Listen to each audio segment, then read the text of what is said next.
غدیر نامی علاقہ مکہ اور مدینہ کے درمیان واقع ہے، جہاں پر کئی حاجی اپنے راستے جدا کر لیتے ہیں۔ یہاں سے شمال کا راستہ مدینہ کی طرف، جنوب کا راستہ یمن کی طرف، مشرقی راستہ عراق کی طرف اور مغربی راستہ مصر کو جاتا ہے۔ آج تو یہ زمین گمنام ہے، لیکن تاریخ میں یہ سرزمین ایک اہم واقعے کی نشاندہی کرتا ہے، اور یہ واقعہ 18ویں ذی الحجہ اور 10 ہجری کا ہے، جہاں پر ہمارے آقا حضرت محمد مصطفیٰ صلی اللہ علیہ وآلہ وسلم نے ایک طویل خطبہ ارشاد فرمایا تھا اور اپنے داماد اور اچھے ساتھی کو ولایت کی منصب پر فائز کیا تھا۔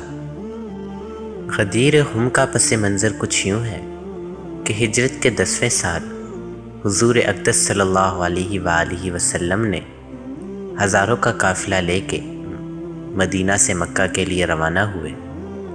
چونکہ یہ حضور صلی اللہ علیہ وآلہ وسلم کا آخری حج تھا، اسی وجہ سے یہ حجۃ الوداع کے نام سے مشہور ہوا، جس میں 90,000 سے بھی زیادہ صحابہ اکرام شامل تھے۔ حج مکمل ہونے کے بعد حضور اقدس صلی اللہ علیہ وآلہ وسلم نے کعبہ کو الوداع کہا اور وہاں سے روانہ ہوئے۔ واپسی پر یہ عظیم قافلہ 18ویں ذی الحجہ کو جوفہ پہنچا۔ جوفہ مکہ سے 13 میل کے فاصلے پر ہے۔ اس کے قریب 2 میل کے فاصلے پر ایک تالاب موجود ہے، جسے غدیر کا نام دیا گیا ہے۔ جب یہ عظیم قافلہ غدیر کے پاس پہنچا تو حضرت جبرائیل علیہ السلام وحی لے کر نازل ہوئے اور حضور صلی اللہ علیہ وآلہ وسلم کو اللہ تعالیٰ کا پیغام پہنچایا کہ آپ اس مقام پر حضرت علی رضی اللہ تعالیٰ عنہ کی ولایت کا اعلان کریں گے۔ حضور اقدس صلی اللہ علیہ وآلہ وسلم نے قافلے کو ادھر ہی رکنے کا کہا اور آگے جانے والوں کو واپس لوٹنے کا، اور جو پیچھے رہ گئے ان کو جلدی اس مقام پر آنے کا کہا۔ حضور اقدس صلی اللہ علیہ وآلہ وسلم نے وہاں پر نماز ظہر ادا کی اور ایک ممبر بنانے کا حکم دیا، اور پھر آپ اس ممبر پر تشریف لائے اور اپنا خطبہ شروع کیا اور فرمایا، حمد و ثنا اللہ تعالیٰ کی ذات کے لیے ہی ہے۔ ہم اللہ تعالیٰ پر ایمان رکھتے ہیں، اسی پر توکل کرتے ہیں اور اسی سے ہی مدد مانگتے ہیں، اور ہم برائی کے کاموں سے بچنے کے لیے اس کی پناہ چاہتے ہیں۔ وہ اللہ جس کے علاوہ کوئی ہادی اور رہنما نہیں ہے، اور وہ وقت قریب ہے کہ میں دعوت حق کو لبیک کہوں اور تمہارے درمیان سے چلا جاؤں۔ تم بھی جواب دہ ہو اور میں بھی جواب دہ ہوں۔ اور اس کے بعد فرمایا کہ تمہارا میرے بارے میں کیا خیال ہے؟ کیا میں نے اپنی ذمہ داری کو پورا کر دیا ہے؟ یہ سننے کے بعد پورے مجمع نے حضور اقدس صلی اللہ علیہ وآلہ وسلم کی رسالت کی تصدیق کی، اور ہم یہ گواہی دیتے ہیں کہ آپ نے بھرپور کوشش کی اور آپ نے اپنا کام پورا کیا۔ حضور اقدس صلی اللہ علیہ وآلہ وسلم نے فرمایا، میں تمہارے درمیان 2 چیزیں چھوڑ کے جا رہا ہوں، میں دیکھتا ہوں کہ آپ میں ان چیزوں کا کس طرح خیال کرتے ہیں اور ان کے ساتھ کیا سلوک کرتے ہیں۔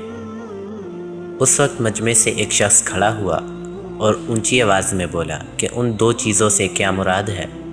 تو حضور صلی اللہ علیہ وآلہ وسلم نے فرمایا، ایک قرآن ہے جس کی قدرت کا ایک سرا اللہ تعالیٰ کے پاس ہے، اور دوسرا تمہارے ہاتھوں میں، اور دوسری میری اطرت اور اہل بیت ہے، اور اللہ تعالیٰ نے مجھے خبر دی ہے کہ یہ دونوں ہرگز جدا نہ ہوں گے۔ اے لوگو، قرآن اور میری اطرت پر کبھی سبقت نہ کرنا، اور دونوں کے حکم میں کوتاہی نہ کرنا، ورنہ تم لوگ ہلاک ہو جاؤ گے۔ اور حضور صلی اللہ علیہ وآلہ وسلم نے حضرت علی کی تعریف کی اور فرمایا، اے لوگو، یہ علی ہے جنہوں نے بہت ہی مدد کی میری اور میرے قریب تر رہے، اور یہ میری نگاہ میں عزیز تر ہیں۔ اور فرمایا، علی کی ولایت سے انکار نہ کرنا اور ان سے بیزار نہ ہونا۔ پھر حضور صلی اللہ علیہ وآلہ وسلم نے حضرت علی رضی اللہ تعالیٰ عنہ کا ہاتھ پکڑا اور اس کو اونچائی تک لے گئے اور اتنا اونچا کیا کہ دونوں کے بغلوں کی سفیدی نظر آنے لگی۔ اور رسول اللہ نے فرمایا، جس کا میں مولا ہوں اس کا علی مولا ہے۔ اے اللہ اس کو دوست رکھ جس کو علی دوست رکھے، اور اس کو دشمن رکھ جو علی کو دشمن رکھے۔